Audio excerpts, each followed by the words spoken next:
8장 1절 여호와께서 모세에게 일러 가라사대 이스라엘 자손에게 명하여 그들에게 이르라. 나의 예물 나의 식물 되는 화제 나의 향기로운 것은 너희가 그 정한 시기에 삼가 내게 드릴지니라. 2절까지입니다.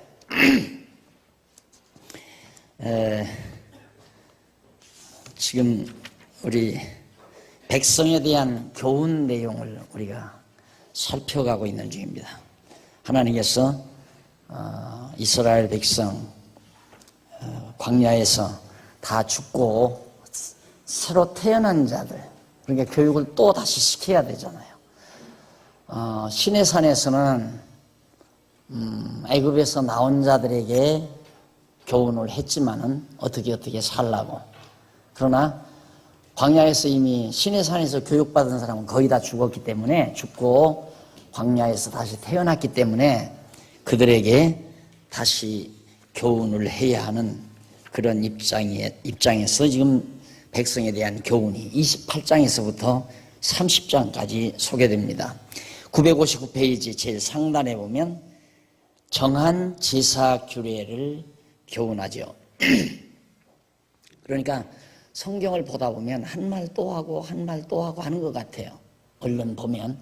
그러니까 출애굽기나 레위기에서 했던 말을 무엇 때문에 민수기에서 또 하는가. 그래서 이제 어리석은 학자죠. 말이 안 맞지만, 학자는 어리석어서는 안 되지만 어리석은 학자들이 많아요. 어리석은 학자들이 야, 이건 뭐 출애굽기에도 나오더니만 또 레위기에도 나오고, 레위기에 나오더니만 또 민수기에도 이런 말 나오는 거 보니까, 아하, 여러 가지 이런 문서들이, 이런 기사들이 여기저기 흩어져 막 이렇게 돌아다니는 문서들을 어느 누군가가 이렇게 막 잡아다가 가져다가 이렇게 집대서 모아놓은 거로구나. 그것을 문서설이라고 그래요. 신학적으로. 이 문서설을 주장하는 어리석고 미련한 학자들이 신학 박사들, 교수들, 이런 사람들 가운데 상당수 많습니다. 그것도 우리나라에서는 대단한 권위 있는 학자들이 문서설을 주장하고 있어요. 얼마나 미련한 겁니까?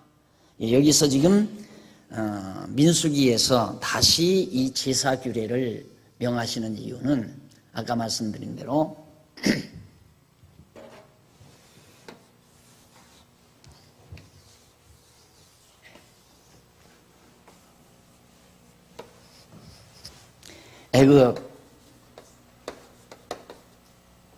애굽 시내산이죠. 여기가 이제 가나안 지중해고,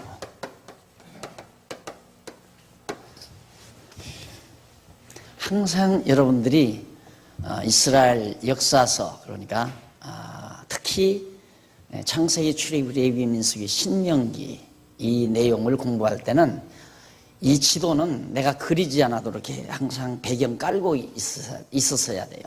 그래서 언제 어디서 어떤 환경에서 말씀을 했는가. 지금 출애굽기나 레위기에는 지금 여기 시내산에서 했던 말씀이 나오거든요, 교훈이. 그런데 현재는 여기 민수기, 여기 모압 평지, 저기에서 지금 모세에게 하나님께서 모세를 통해서 이스라엘 백성에게 다시 교훈하는 말씀. 그러니까 여기서 하나님께서 명하신 말씀을 여기서 다시 명하는 거예요. 이유는 이 광야, 애굽에서 나와서 여기 거쳐서 가데스바네아 들려서 홍해길로 다시 왔다가 삥 돌아서 여기까지 지금 왔잖아요. 여러분들이 지금까지 공부한 게 바로 그거예요. 조금 더 이게 출애굽기죠. 창세기는 갈대아우로 이제 앞으로 여기 이제 역사 탐방 한번 또 가겠지만, 여기 갈대아우르에서 살던 아브라함이 쭉 갔다가 저 하란에서 이쪽으로 하나님께서 불러다가 이 가나안 땅, 이 지역에 불러다가 아브라함 이끌어서 동서남북 다 보여주고 이 땅 네 자손에게 준다. 그런데 네 자손에게 주는데 네 자손들이 이방에 가서 400년 종살이 한 후에 그들이 이 땅으로 다시 들어와 이 땅을 차지하게 된다라고 하나님께서 아브라함에게 약속을 해요. 그러니까 창세기는 하나님께서 아브라함 불러다가 생육하고 번성하라. 네 자손이 많이 번창해라. 그리고 이 땅을 차지해라. 그리고 이 땅에서 큰 민족을 이루어 다스리게 해주겠다. 이 세 가지 언약. 이게 이제 중점적인 언약 내용이고, 그 언약대로 이스라엘 백성들이 이제 이방에 가서 400년 종살이 해야 되잖아요. 그래서 이제 야곱 때에 애굽으로 내려와서 여기서 이제 400년, 실제로 400년 종살이를 해요. 그 종살이가 끝난 이후에 지금 뭐하러? 이 땅 점령하러 가는 거예요. 점령하러 바로 여기 요단강 아래 요단강 바로 동편까지 지금 와 있는 거란 말입니다. 하나님께서 아브라함에게 언약하신 그대로 지금 이끌어가는 것이다. 그만큼 성경이 간단해요. 그러니까 창세기, 출애굽기, 레위기, 민수기 여기까지. 지금 지난번 1학기하고 2학기째 공부하는 지금 내용이 요 그림이에요.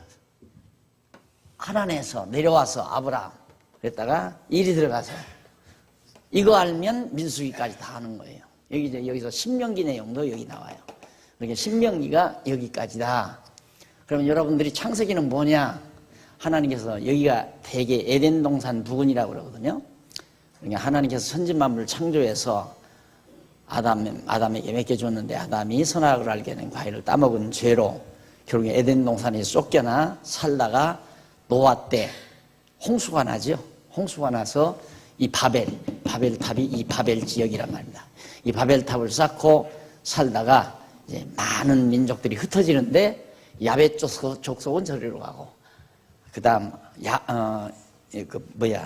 함 자손은 이쪽 편으로 해서 이 남쪽 애굽 지방 저쪽으로 퍼지고, 그 다음 세메 자손은 이쪽으로 중국, 인도, 아시아 쪽으로 이렇게 세메 자손이 퍼져 나가는데, 그 세메 자손 중에서 아브라함을 일로로 불러낸 거예요. 이 함의 자손이 있는 대로. 그렇게 해서 이제 애굽에 갔다가 이렇게 내려온 것이다. 창세기, 출애굽기, 레위기, 민수기까지 여러분들이 다 알고 계시는 거예요. 그럼 그게 왜 그렇게 하나님이 그렇게 했나? 이유는 아브라함에게 언약하신 하나님이 언약대로 이루어 주시는 사실을 우리에게 지금 역사적으로 잘 드러내는 거란 말입니다. 그거밖에는 없어요. 근본 목적이 하나님께서 아브라함에게 언약하신 대로 애굽의 자손 400년 종살이 시키고 이제는 땅 정복시키고, 그리고 자손 생육하고 번성하게 하시려고 애굽 땅에서 장정만 60만이 번창했잖아요. 나올 때 60만이라고 그랬죠. 60만이 좀 넘죠. 그래서 남녀노소 어린아이 하면 1000만에 가까운 인구라고 그러죠. 그렇게 이스라엘 백성이 번창한 다음에 400년이 하나님께서 말씀한 대로 400년 찬 이후에 이제 애굽에서 나와서 광야길을 거쳐 가나안 땅, 이 약속의 땅을 이제 하나님께서 차지하게 하시려고, 정복하게 하시려고 여기까지 데려오신 거란 말입니다. 그럼 하나님은 왜 그러시는가? 할 일 없어서 그러는가? 아니에요. 목적은 나는 이렇게 언약하신 대로 반드시 이루는 여호와다. 이 여호와 하나님을 깨달아 알고 경외케 하려는 것이 하나의 목적이에요. 그러니까 지금까지 1학기에서부터 지금까지 공부하는 모든 내용은 하나님은 여호와시다. 그 여호와 하나님을 너희들이 깨달아 알고 경외해라. 바로 그거예요.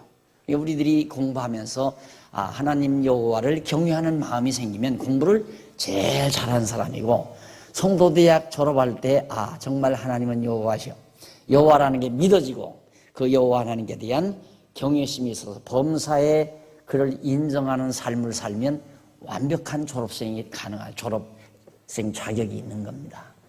성경 다 공부해도 그 얘기예요. 모든 성경이 다 결국은 하나님이 여호와이심을 깨달아 알게 하기 위해서라. 자, 그럼 여기서 이제 교훈하는 것도 여호와 하나님이 잊어버리지 않게 하는 방법, 그게 바로 제사법이에요.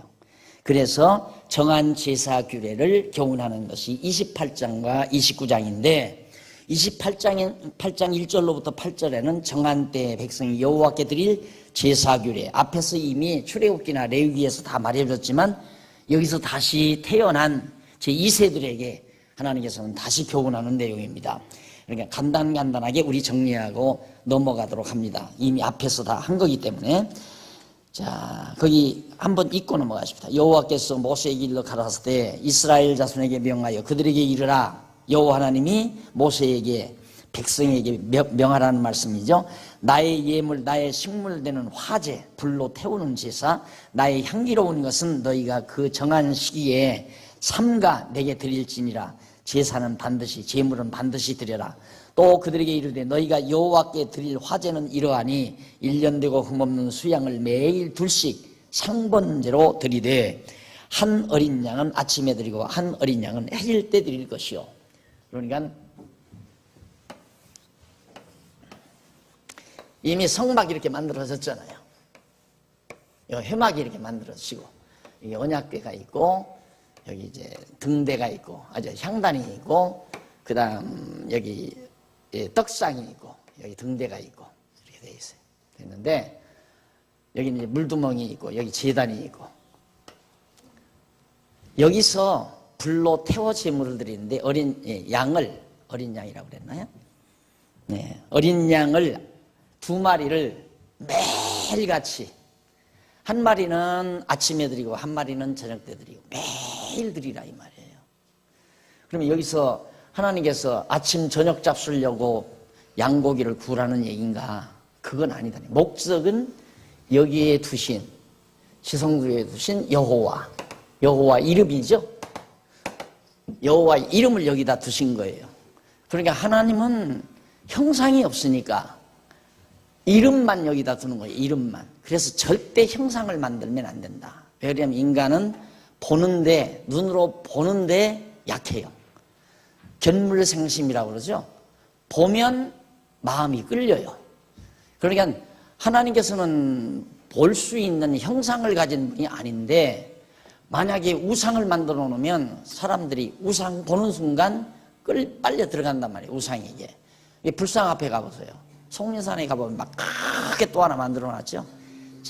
귀가 이렇게 쭉 늘어져 가지고 실로 딱 내려 깔고 덮고 나서 아주 그냥 편한 자세로 있는 그 모습을 보면 당장 엎드려서 경배하고 절하고 싶은 충동을 일으킬 만큼 그런 분위기를 내고 있단 말입니다. 그러니까 그런 걸 보면 인간들이 우상을 섬기게 되니까 하나님께서는 절대 우상 만들지 말라, 모양을 만들지 말라 그 말이에요. 여호와는 이름, 그러니까 로스로 존재하시는, 말씀으로, 뜻으로, 생각으로, 사상으로 존재하시는 하나님이니까 형상 만들면 안 된다. 그래서 여호와의 이름을 여기다 두었기 때문에 여기서 매일 아침 저녁으로 제사를 드리는 순간 바로 여기에 이제 딱 하나님의 영광이 구름으로 이 회막 위에 구름이 와서 딱 덮는단 말입니다. 그러면 여호와 하나님 살아계심을 다시 한번 생각하게 되고 애굽 땅 가장 중요한 게 이제 꼭 늘 그러죠. 말씀 속에서 애굽 땅 종되었던 집에서 인도하여 내신 너희 하나님 여호와를 기억하라 그 말이에요. 여기서 너희를 어떻게 너희 열조 아브라함과 이삭과 야곱에게 언약한 대로 애굽 땅 종되었던 집에서 인도하여 내신 여호와 하나님을 기억하라. 이게 이제 교훈의 핵심이에요. 이 성경이 말하고자 하는 핵심. 그러니까 여호와 하나님을 기억하게 하는 방법이 매일같이 와서 제사 드리라 이 말이에요. 양 잡아서 아침 저녁으로. 그러니까 오늘 신약교회는 예수 그리스도가 죽었다가 부활하심으로 하나님이 여호와이심을 확실하게 확증해 줬죠. 그래서 우리가 이제 예수 그리스도의 몸 된 교회를 세우고 이 교회를 이루어서 매주 주의 날 이렇게 모여가지고 성도들과 함께 머리 대신 그리스도 중심으로 모여가지고 선한 일을 도모하고 하나님의 말씀을 다시 상고하고, 성경을 상고할 때 우리는 기억나잖아요. 하나님은 여호와시다. 결국은 강단은 오늘 신약교회 강단은 예수가 그리스도라는 사실을 빠짐없이 가르쳐야 돼요. 예수가 그리스도라는 사실을 가르치는 이유는 하나님이 여호와이심을 깨달아 알게 하기 위한 거거든요. 그래서 하나님이 여호와를 다시 기억나게 만드는 것. 그것이 이제 매 주일마다 우리가 모여서 이제 말씀을 듣고 하는 이유가 거기 있는 거란 말입니다. 구약 시대에는 여기서 매일 염소 잡아서 양 잡아서 피 흘려 죽임으로 그랬지만은 우리는 예수 그리스도가 영원한 제물로 피 흘려 죽으시고 3일 만에 부활하셨기 때문에 이제는 우리는 이건 안 해도 된다 이거예요. 이것도 없는 거고, 다만 우리가 모여서 예수가 그리스도이심을 깨달아 알고 하나님을 여호와로 깨달아 경외하는 그런 과정을 말씀을 상고하는 가운데서 늘 다시 생각나게 하는 것, 이것이 바로 우리들이 주일마다 주의 날마다 모여서 말씀 듣고 같이 식사를 나누고 속회들끼리 모여서 선한 일을 도모하고 하는 이유가 바로 거기 있는 것이다. 그 다음에 이제 그 때를 다 말해주지요. 드리는 방법은 고운 가루 에바 10분지 1 앞에서 다 얘기한 얘기입니다. 그런 식으로 해서 6절 이는 신의 산에서 정한 상번제로서, 여기서 정했던 거라 이거예요. 상번제. 항상 드리는 제사라 해서 상번제라고 그래요. 항상 드리는, 항상 불로 태워드리는 제사, 그걸 상번제라고. 그래서 그 올라타미드라고 하죠. 히브리어로 밑에 두 번째 줄 보면 규칙적으로 매일 연기가 위로 올라가게 드리는 제사를 바로 말하는 겁니다. 자, 그 다음 내려가서 28장 9절로 10절에 보면요. 28장 9절로 10절 거기 보면 안식일에는 1년 되고 흠없는 수양 둘과 안식일의 백성이 여호와께 드릴 제사, 안식일 날, 매주 안식일 날, 토요일이죠, 안식일이.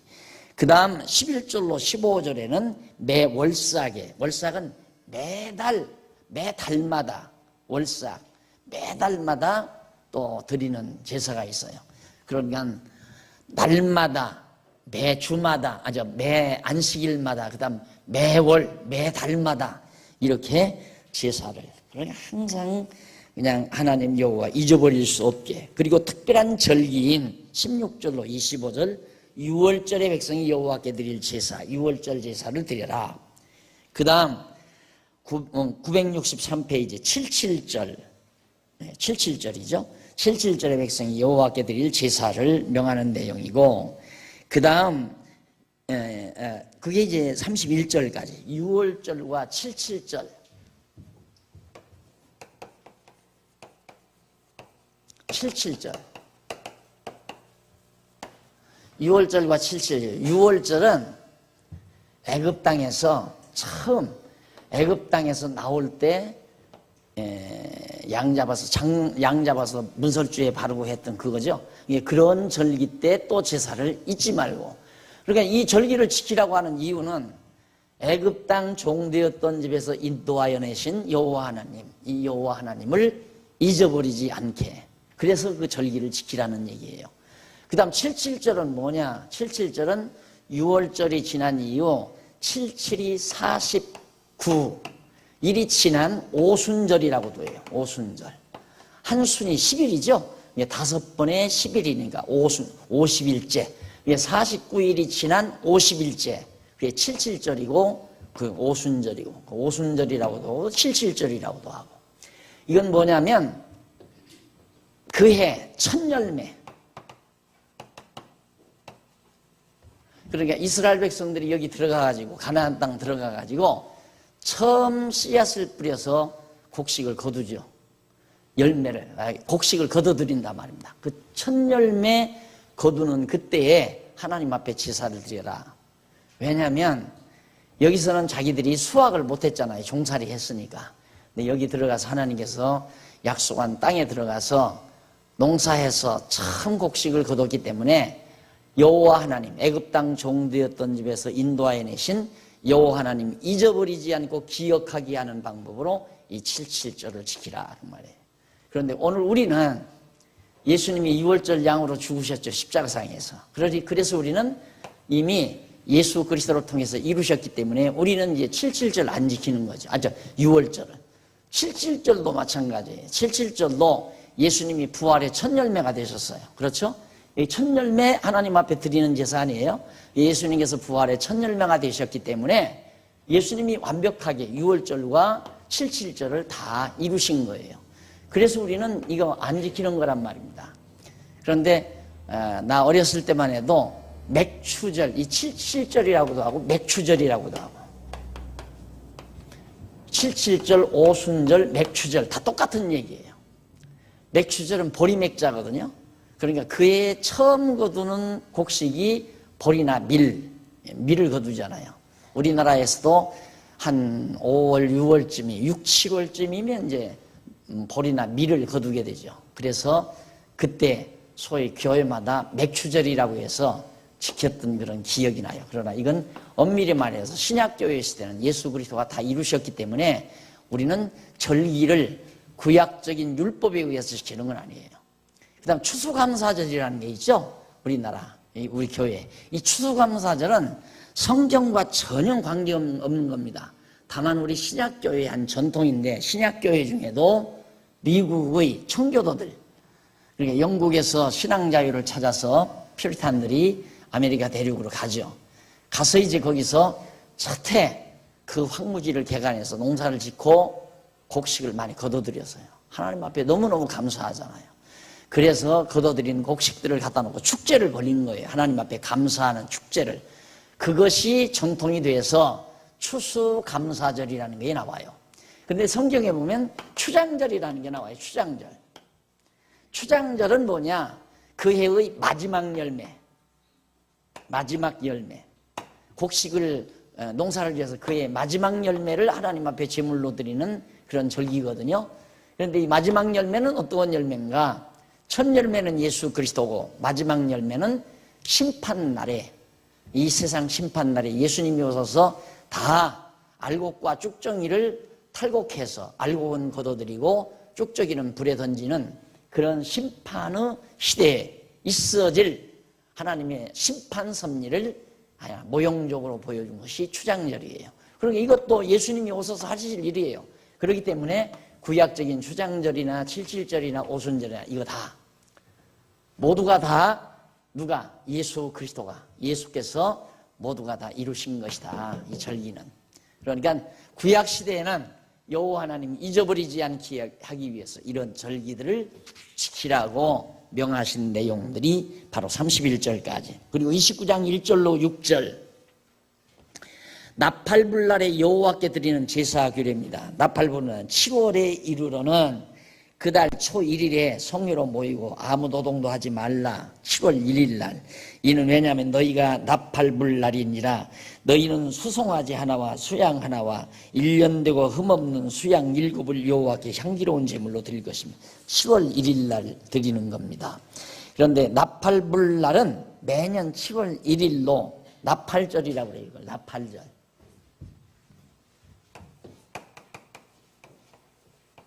나팔절이란 7월 1일 날 나팔을 팡 부는 그런 절기이기 때문에 나팔절이라고 하는데 1일 나팔 불면서 이제 7월 10일이 7월 10일 날이 대제일이에요. 대제사장이 여기 들어가는 날이죠. 지성소에 들어가는 날.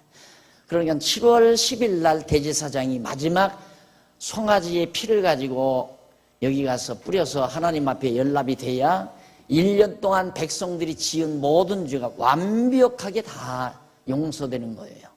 만약에 여기에 대제사장이 양의 피를 가지고 들어갔는데 피가 부정한 거였다. 눈먼 송아지의 피라든가 다리 저는 것의 송아지의 피라든가 이런 잘못된 소의 부정한 소의 피를 가지고 들어가면 대제사장이 여기서 그냥 기절해서 죽어버려요. 그냥 바로 즉사해 죽어버려요. 그렇기 때문에 굉장히 이스라엘 백성들로는 나팔절이 굉장히 중요한 거죠. 벌써 7월 1일 날 나팔절, 나팔을 확 불게 되면 이제 대제일이 다가오는구나. 그걸 이제 기억하게 되고요. 그렇게 해서 이제 나오는데 바로 그 뒤에 나오죠. 7절로 11절에 보면 7월 10일에 여호와께 드리는 제사규례입니다. 이게 이제 대제일이에요.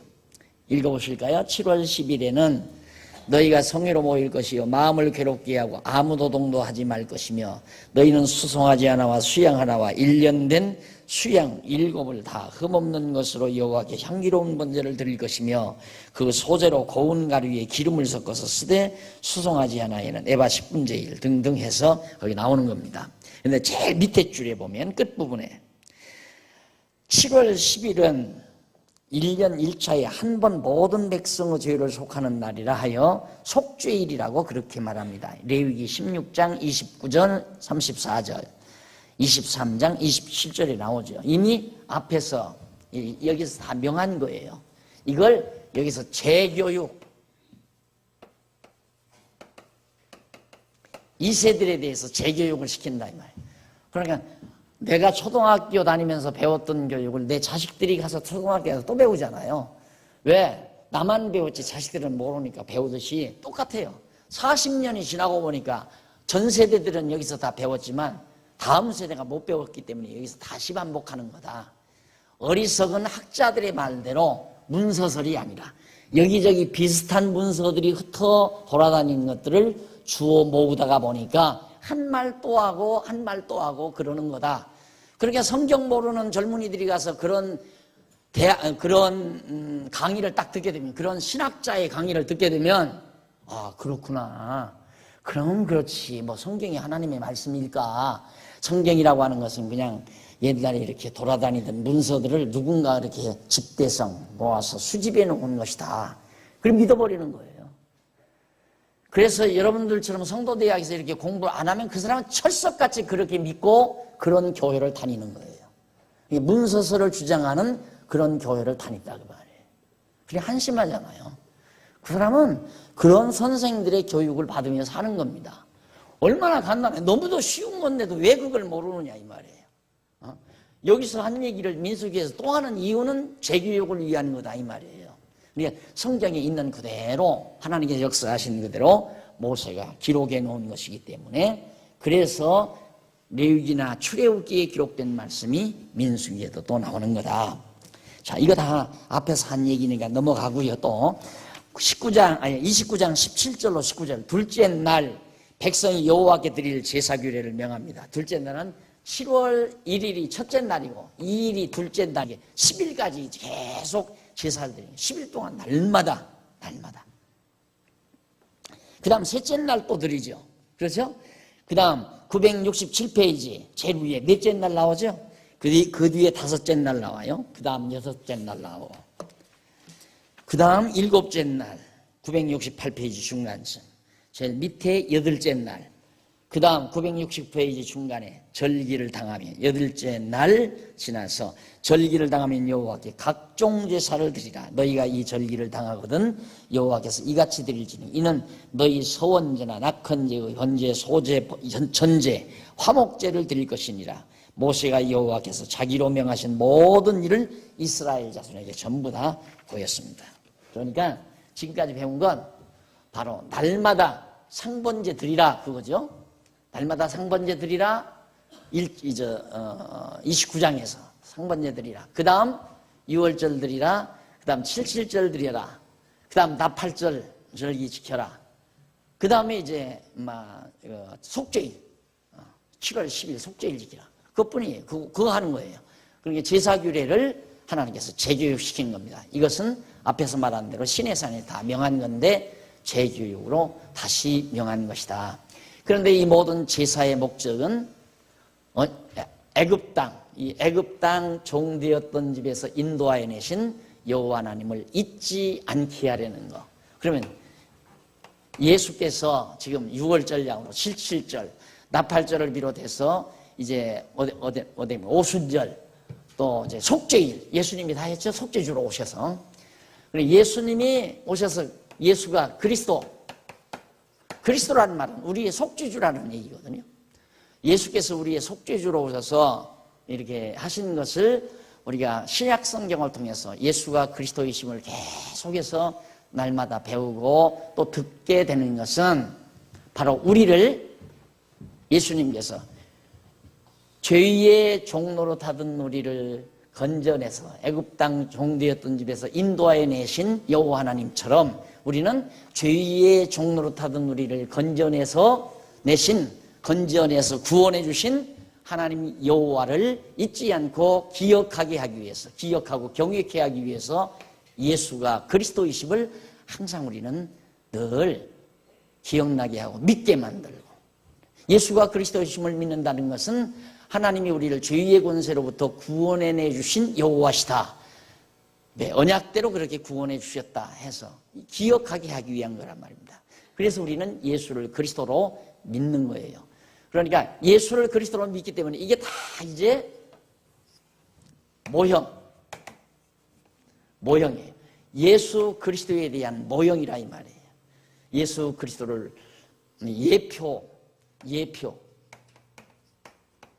예표요, 모형과 그림자.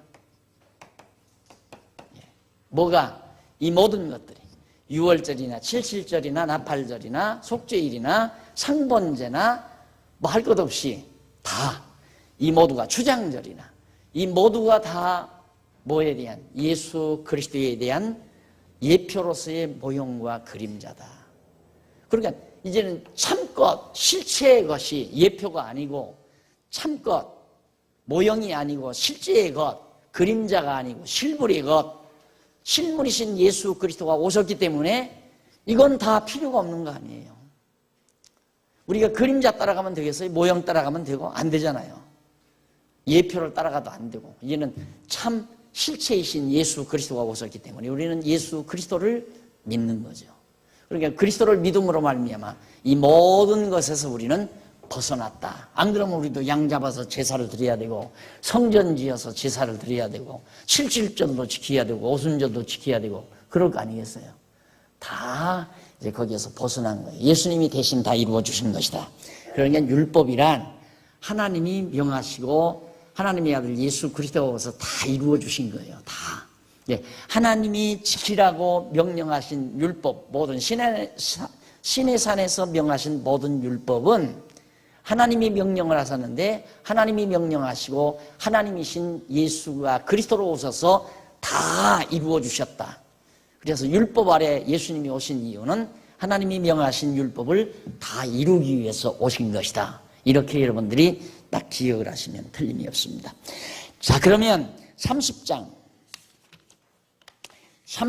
넘어가서 양쪽 가로 2번 907페이지 70페이지 양쪽 가로 2번 서원과 서약에 대한 교훈 내용입니다. 서원과 서약에 대한 교훈 내용. 자, 우리가 하나님 앞에 나 이렇게 하겠습니다. 그리고 서약을 합니다. 그런 것에 대한 한 교훈인데 사람이 여호와께 한 서원과 여호와 하나님께 내가 이렇게 하겠습니다 하고 서원하고 서약을 했으면 이행하라고 교훈하는 내용이에요. 그런데 여기서 서원이라는 말 밑에서 970페이지 밑에서 8째 줄 중간에 보면 서원이라는 말은 나오죠. 거기 서원이라는 말은 히브리 원문으로 네데르라는 말이에요. 그런데 이는 스스로 하나님께 어떤 것을 드리거나 또는 어떤 일을 하겠다는 약속을 서원이라고 그래요. 하나님 내가 하나님께 이렇게 하겠습니다 하고 서원.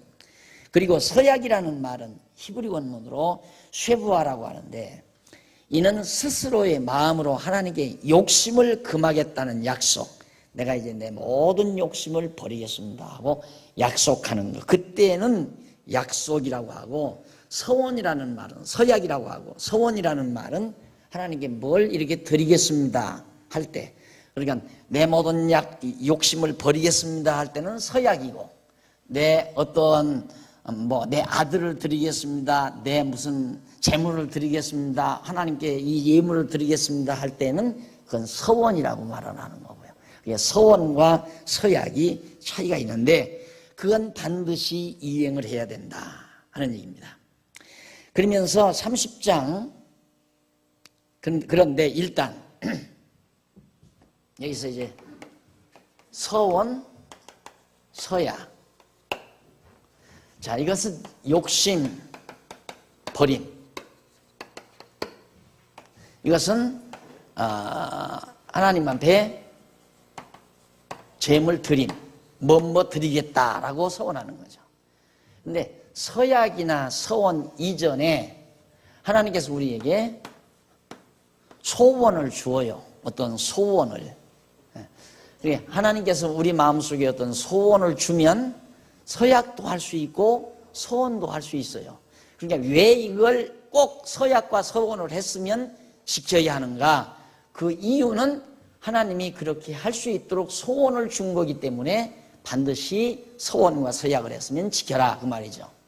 그럼 예를 들어서 지금에 와서 지금 우리 신약교회 시대에 내가 우리 생활 속에서 살아가면서 내가 좀 돈이 좀 많이 있어요. 근데 이 교회 와 보니까 굉장히 참 어려움이 많은 것 같다 이 말입니다.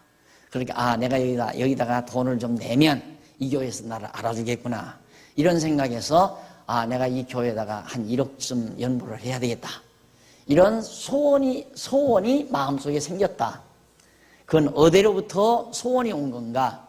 자기 욕심을 버려야 되는데 욕심으로부터, 이 교회에서 인정받고자 하는 욕심으로부터 소원이 생긴 거예요. 그러니까 그런 소원이 생기면 그건 정말 아름다운 소원이 아니죠. 아름다운 소원이 아니라 그건 부정적인 소원이죠. 그러니까 정말 하나님 앞으로부터 와지는 소원은 내가 욕심을 버려야 되겠다. 욕심을 버리고 하나님 앞에 제물을 드리겠다는 소원도 깨끗할 거 아니에요. 오직 하나님을 진심으로 사랑하고 경외하는 마음으로 서원도 하고 서약도 하고, 그러니까 그건 반드시 지켜야 되지만 자기 드러내기 위해서, 자기 돈 자랑하기 위해서, 자기 인정받기 위해서 하려고 하는 것은 그것은 하나님께로부터 주어진 소원이 아니다. 그건 부정적인 것이다 이 말이에요. 그래서 성경은 서약과 서원은 반드시 이루어져야 한다. 그러면 예를 들어서 막 목사가 여러분 하나님의 집 짓는데, 이거 여러분들은 좋은 아파트에 살면서 하나님이 지금 전셋집에 있습니다. 여러분들은 좋은 집에 살고 하나님을 전셋집에 이렇게 모였으니, 전셋집에 이제 예배당이 있으니까 전셋집에 모셔놓는다면 여러분 같으면 하나님께서 복 주겠느냐? 가만히 생각해보니까 이치가 맞다 이 말이에요. 우리 집은 지금 넓다란 아파트, 호화스럽게 꾸며진 아파트에서 편안하게 나는 잘 사는데 하나님이 남의 집 2층 창고 같은 데 거하시는구나. 이렇게 생각을 하고 이제 막 계속해서 부흥사가, 여러분 하나님의 집 짓는데, 이 성전을 짓는데, 하나님의 집을 짓는데 많이 내면 많이 받고 적게 내면 적게 받는다. 적게 복을 받는다. 이러고 가르쳤다 이 말이에요. 그러니까 그 말 듣고 나니까 이건 내가 건축연보를 많이 해야 되겠다. 그렇게 해서 1억을 작정을 했어요. 내가 아는 친구 장로라기보다도 말씀을 듣고 좋아하는 장로님 한 분이 계시는데 자기 집도 없어요. 근데 감리교 장로인데 부흥회를 했는데 2억을 작정했다는 소리를 지금 한 10년도 전에도 10년도 넘었는데 그 전에 2억을 바치겠다고 약속을 했다는 거예요. 그럼 그걸 하나님 앞에 약속하고 안 지키는 건 저주받는다 이거야. 그러니까 빚이라도 얻어다 내야 되잖아요. 그건 아니라고 말입니다. 진짜 하나님이 주신 소원은 기쁨으로 하게 돼 있어요. 욕심을 버리고 기쁨으로 하게 돼 있어요. 그게 하나님이 주신 소원에서 나오는 서원과 서약이에요. 그러니까 그런 서원과 서약이 아닌 건, 순수하지 않은 건 안 해야 되지요, 도리어. 복이나 많이 받으려고 많은 돈 내겠다고. 누가 날들어 그런 얘기를 해요. 목사님, 제가요 건축연보를 장안중앙교회에다 하고 싶은데 목사님 받아주시겠습니까? 그래요. 무슨 건축연보입니까? 그러니까 자기가 다니는 교회에다가 건축연보 하기로 서약을 했다는 거예요. 서약을 했는데 거기는 내기 싫대요. 그러면서 우리한테 내고 싶다는 거예요. 여기에다 내야 되겠다는 거예요. 그래서 왜 내려고 그러는가? 하나님께 한번 소원을 했으니 안 하면 하나님이 벌 줄까 봐서 그래요. 벌 안 주니까 걱정하지 말고 내일 형편이 아니면 안 내도 된다. 내가 그러고 가르쳤어요. 그걸 내가 약화시키기 위해서 보통 이제 작정이라고 그러죠. 작정연보. 나 어렸을 때는 계속 월정연보, 매월 정해서 낸다. 주정연보, 매주 정해서 내는 게 주정연보. 이게 작정하면 좀 강하잖아요. 이건 꼭 해야 된다. 이런 어감이 있어서 조금 부드러운 어감을 찾다 보니까 계획이란 말이 나온 거예요. 계획. 나는 1년 동안 이렇게 하나님의 교회를 위해서 정말 연보를 하고 싶다. 그냥 단순한 하고 싶은 생각에서 계획을 해라. 그러면 여건이 안 되면 못하는 거예요. 계획을 하고. 작정한 건 반드시 해야 된다는 그런 어감이 좀 들어있는 것 같아서 작정이나 계획이나 비슷한 얘기지만, 그래서 했는데 나한테 또 이단이라고 도전하는 사람이 성경에 어디 계획연보라는 말이 있더냐 그러면서 대들어요. 그래서 그냥 아이고 계획자 떼버리고 그냥 연보라고만 할까 그냥 연보. 그 말도 좋죠. 연보만 해도 연보. 성경에 연보란 말이 있으니까. 작정연보라는 건 있어요. 너희들이 미리 작정해서 해라 연보를. 미리 작정해놓고 그러니까 그 말이나 계획해서 하라 그 말이나 똑같단 말입니다. 우리들이 1년 동안 가정살림을 해도 계획을 하잖아요. 작정을 하잖아요. 피복비는 얼마, 또 교육비는 얼마, 문화비는 얼마 이거 다 미리 다 예산을 세워놓고 그렇게 할 거 아니에요. 그러듯이 내가 장안중앙교회 교인으로서 1년 동안 연보 생활은 어느 정도 해야 되겠다 하고 계획하고 작정해서 매월 내가 얼마씩 해야 되겠다. 이게 이제 작정연보 아니에요. 계획연보. 그러니까 계획연보라고 해도 되고 작정연보라고 해도 상관이 없는 거예요. 자, 그런데 그걸 이제 아까 말한 대로 저주받는다. 안 하면 저주받는다 해서 강압적으로 그렇게 작정을 했다면 그건 아니죠.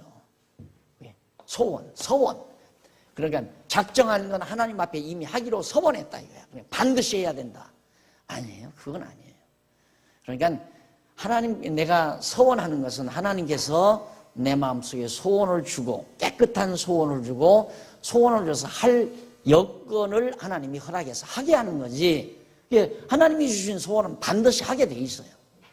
그러니까 내가 지금 이렇게 와서 살다가 보면 참 이건 너무너무 참 분명하다. 내가 이 강의에 조금 시간을 할애하는 이유는 제가 청소년 10대 후반부터 굉장히 죄 때문에 고민을 많이 했습니다.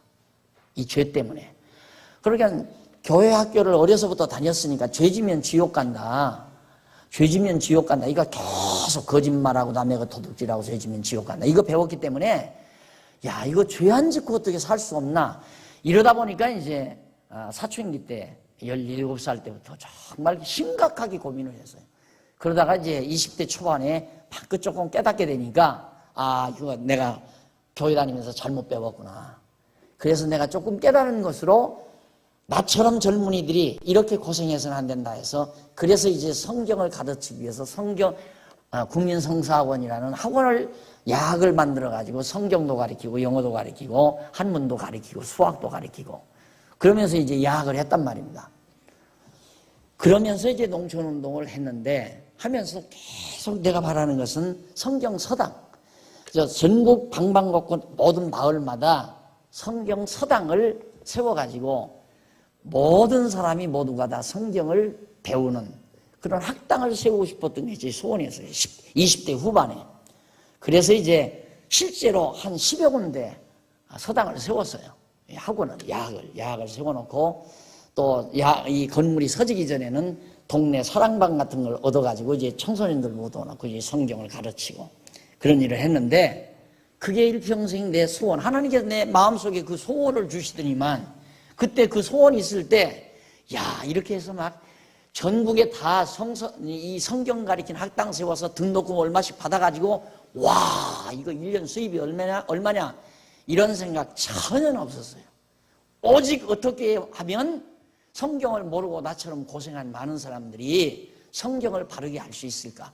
오직 이 한 가지 소원 때문에 계속해서 성경 가르치고 싶은 소원이 마음에서 끊이지 않았는데 여러분 지금 어떻게 됐어요? 목사는 그런데 가장 하기 싫은 게 목사였어요. 목사는. 왜? 목사가 하기 싫었던 이유는 성경을 나한테 잘못 가르쳐준 목사 이미지가 내게 있기 때문에 자기는 손도 안 자르고 죄 짓지 말라는 거예요. 자기는 눈도 안 빼고 죄 짓지 말라. 그러면 죄 지면 눈 빼고 손 떼라 이거예요.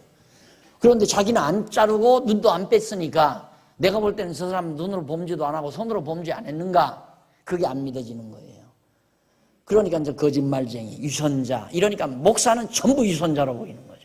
그래서 목사를 싫어한 거예요. 그러다가 이제 조금 철이 드니까 그래도 어차피 성경을 가르치려면 목사가 되는 것이 유리하겠다. 성경에 보면 목사가 성경 가르치는데 성경 가르치는 목사가 되면 될 거 아니냐. 그 생각에서 이제 목사가 돼서 지금 성경만 가르치잖아요. 소원을 하나님이 이루어 주신다. 이건 저는 확실히 믿어요. 지금도 누가 얼마 전에 어느 분이 그러더라고요. 목사님 지금 돈이 있다면 뭘 하고 싶습니까? 이거 하지? 내가 그래서요. 1초도 안 기다리고 이거 하지? 오직 소원이 그거죠. 이 성경을 많은 사람들에게 깨닫게 하는 일, 가르치는 일. 하나님이 소원 이루어줬잖아요. 그러나 내가 욕심을 가지고 이 소원, 학교를 세워서 등록금을 얼마씩 받으면 지금도 학교에 대한 소원이 있죠. 왜 그러냐면 제도권 속에 살다 보니까. 근데 학교에 대한 소원이 있었지만 내가 신학교를 할 만한 위치가 아니니까. 그런데 하나님께서 총회장짜리 또 올려놓더라고요. 그래서 하나님께서 이 소원 이루어 주시려구나. 지금 기다리고 있어요. 나에게 소원을 주셨는데 신학교를. 근데 신학교를 하면 학생 1인당 등록금 500만 원씩. 이거 100명만 와도 얼마냐? 100명 5억인가요? 한 학기? 1년이면 두 학기면 10억이고. 10억. 우리 교회 1년 예산이 4억밖에 안 돼요. 그럼 학교 세워서 예를 들어서 학생 100명만 소집하면 10억 예산을 1년 동안 내가 주문할 수 있고 200명이면 20억을 내가 주관할 수 있고 얼마나 좋아요. 그런 생각으로 학교에 할 생각은 지금 하나도 없어요. 지금 이런 학교, 그냥 누구나가 공부할 수 있는 학교, 이걸 인가를 내서 정식으로 교육부에 인가내서 성도대학도 정식으로 교육부 인정받아서 어떻게 교수가 교회에서 이렇게 사례받고 교수하면 될 거 아니에요. 교수가 따로 별도로 교수 월급을 받는 게 아니라 얼마든지 할 수 있는 거란 말입니다. 그래서 그런 학교를 하고 싶은 거예요. 신학도 마찬가지고 여러분 성도대학 졸업하고 나면 신학할 거 아니에요. 신학교 가서 여러분 신학하려면 아무리 귀주지에도 300만 원, 한 학기당 300만 원, 안 그러면 500만 원 이상 그렇게 내야 돼요. 그런데 그냥 오셔서 연보하시고 교회 생활하면서 신학교 다니고 성도대학 다니고 신학교 다니고 그리고 학위 필요한 분은 학점 등록해서 학위 받고 그럴 수 있는 학교면 얼마나 좋겠어요. 그런 학교를 하고 싶은 거예요. 그러니까 내가 무슨 돈 욕심이 나서 학교에 대한 소원이 있다면 이거 하나님은 이거 안 들어준다. 내가 그거 알겠는데 전혀 나는 돈에 대해서 학교에서 돈 벌고자 하는 마음은 전혀 없거든요. 어떻게든지 이걸 성경을 바르게 가르치고자 하는 바른 신학을 가르치고자 하는 열정만 있지. 그러니까 이건 하나님이 주신 소원이다. 나는 확신하고 있는 거예요. 된다. 확실히 앞으로 된다. 여러분이 믿기 던지기 위해서 아니고 여러분 복된 사람이에요. 몇 년 전에 우리가 로고스 신학원 개강을 해서 공부하니까 놀러 다녔어요. 여러분 선배들, 이 앞에 있는 선배들더러 놀러 할 일 없으니까 막말로 좀 죄송한 말로 그냥 와서 공부하는 날 나와서 그냥 밥 먹고 밥 사가지고 밥 먹고 놀고 차 마시고 이게 좋아서 지금 와서 뭐라고 하는 줄 알아요? 참 하나님께서 우리를 이렇게 쓰려고 그때 신학 공부를 시켰는가 보라고. 그때 안 했으면 어쩔 뻔 알았느냐 이거죠. 그때 신학 공부 안 했으면 지금은 그 일 못하는 거죠. 자격이 없으니까 못하는 거예요. 그러니까 여러분 안에도 내가 성도대학 안 나와도 나오라고 안 하잖아요. 왜? 나오라고 하면 목사가 나오라고 해서 나오니까 그냥 자기 마음속에서 순수하게 오직 앞으로 내가 이걸 공부해 놔야 지금 우리 교인들 가운데 그게 많이 있어요. 신학원 졸업해 놔야 이든 무슨 연합회장도 하고 뭐 또 권사도 하고 한다더라. 그래서 하지도 않고 했다고 써놔가지고 졸업한 사람 내가 알지요. 그걸 왜 몰라요. 근데 내 손에서 벗어난 이유예요. 성도대학장은 지금 김승일 목사님이고 신학원장은 지금 김기웅 목사님 아니에요. 내 손에 있다면 내가 언제 공부해서 뭐 했어? 내가 한번 좀 내가 몇 가지 물어볼까? 그렇게라도 했을 거예요. 나는 그렇게 안 주죠. 그래서 남발하지 말라 그랬는데 어쨌든 잘 모르니까 박 목사님 교회에서 한다니까 그냥 다 합격해서 졸업시킨 분들이 많은데 그건 아니에요. 그 한 사람은 불행한 사람이에요. 알지도 못하고 공부도 안 하고 졸업하는 건 이게 무슨 명예를 주는 겁니까? 권력을 주는 겁니까? 순수해야 돼요. 사람은 깨끗하고 순수해야 돼요. 순수한 마음으로 소원이 생겨야 이루어지지 욕심을 버리지 않고 가득하게. 그래서 서원과 서약은 짝꿍이 돼야 돼요. 서약하고 서원해야 돼요. 욕심 버리고 하나님 앞에 하고 싶다고 해야 돼요. 높은 자리에 앉고 싶어서 연합회장이나 속회장이나 그게 명예가 아니에요. 정말 교회를 위해서 땀 흘리고 수고하고자 하는 순수한 마음으로 회장을 하려고 해야지. 회장이 높은 자리더라, 인기 있는 자리더라. 누가 연합회장 다음에 선거하죠? 연합회장 인기 좋네? 인기로 하는 겁니다. 그게 벌써 나하고는 거리가 먼 거예요. 가끔 하려고 막 악을 쓰고 전화질하고 그냥 무슨 선거운동하고 선거운동 다른 거 아니에요. 이 연말 연시 요때 총회 무렵에 뭘 자꾸 갖다 주고 자주 식사 대접하고 하면 조심해야 한다니까. 저거 선거하는구나. 근데 사람들은 그런데 다 넘어간다고요. 뭘 자꾸 갖다가 집에서 갖다가 이렇게 나눠주고 하면서 굉장히 인정 많은 척, 후한 척 이렇게 하는 거. 하나님 앞에서 순수해야 돼요. 그런 사람이 만약에 회장이 되면 교회 소란스러워요. 서로 무슨 번사 되려고 그러고 서로 회장 되려고 그러고 회장 무슨 쟁탈전 벌리듯이 선거운동이 나오고 전화로 해서 누구 찍을 거야? 이 사람이 좋잖아? 그런 전화 오들랑 주사님, 권사님 정신 차리세요. 교회 무너뜨리려고 그러세요. 정신 차리세요. 그러고 딱 끊어버려요. 그 전화 받고 그렇지 괜찮을 것 같아. 뭘 괜찮을 것 같아? 뭘 괜찮기는. 딱 선거하는 순간 순수한 마음으로 누가 정말 이 교회를 뜨겁게 사랑하고 진리를 위해서 함께 멍해를 같이 할 사람인가 순수하게 조용히 기도하면서 생각하면 딱 떠오르잖아요. 그때 투표를 그렇게 하는 거라고 말입니다. 이것 따지고 저것 따지고. 그분이 지난번 명절 때 나한테 스타킹 하나 선물했는데 스타킹 하나 받고 도장 찍어줄래요? 여기는 그런 곳 아니에요. 인정으로 엮어지는 것이 아니라 이 말입니다. 순수해야 돼요. 보세요. 순수하니까 다 이루어지잖아요. 정말이에요. 그렇게 성경 가르치고 싶어서 10대, 20대 초반부터 그렇게 그걸 가르치고 싶어가지고요. 성경을 가르치고 싶어가지고 증인이 다 있어요. 밤에 집을 지어야 되겠네. 집이 있어야 가르치잖아요. 그러니까 달 밝은 밤이면 벽돌을 찍어요. 흙벽돌을. 그때 이제 다 벗어붙이고 작업복 입고 삽으로 흙을 파서 막 물기로다가 막 흙을 다 이겨가지고 벽돌을 찍어요. 그래서 그걸 쫙 말려가지고 그걸로 담 싸서 나무끈에다가 석가래 얹고 지붕 이어서 그래서 그런 곳에다가 그때 호야불이라고 그러죠.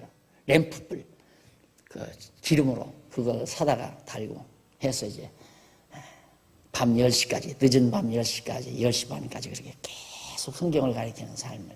그리고 낮에는 나도 일터에 나가서 일을 하고 농장이 하나 자그마한 농장을 하나 마련했댔어요. 농장을 가꾸는데 그때는 비료값이 얼마나 비쌌습니까? 그러니까 초등학교에 가서 니아가를 하나 사서 거기다가 판자로 내가 인분통을 딱 짰어요. 인분통을. 그래서 니아가에 맞게 그래서 밀집마다 딱 쓰고 그다음 작업복 입고 초등학교 가서 인분을 다 푸는 거예요. 그래서 배추진이죠. 배추 쫙 재배할 때. 낮에는 농군이고 밤에는 선생님이고 밤에는 다 선생님 딱 옷차림하고 딱 나가서 가르치는 거죠. 그렇게 무슨 학생들한테 등록금 받는 것도 아니고 내가 이렇게 돈 좀 마련해서 기름도 사고 램프도 사고 그 집 짓는 경비도 다 마련하고 책상도 나무 잘라다가 키해서 내 손으로 다 책상 짜서 다 앉혀놓고 그렇게 지금 생각하니까 하나님께서 그게 나에게 해주신 소원이었구나 생각하네. 하나님이 이루어주잖아요. 지금도 학교에 대한 소원 그때부터 있는 거죠. 학교에 대한 학교 국민성사학원이라고 해서 학교에 대한 꿈이 있었는데 아직까지 정상으로 물론 성도대학도 있고 신학원도 있고 다 학교가 됐죠. 그러나 나라가 인정하는 교육부가 인정하는 학교는 아직 안 됐잖아요. 근데 그것도 하나님이 시켜주려고 나를 총회장을 시켰나 지금 그러고 있다니까. 되나 안 되나 한번 봅시다. 네. 소원 하나님이 주십니다. 여러분 깨끗한 마음으로 소원을 가져야 돼요. 욕심 버리고. 그래서 서약과 소원은 동반돼야 된다. 아이고 차 한잔 하고 해야 돼.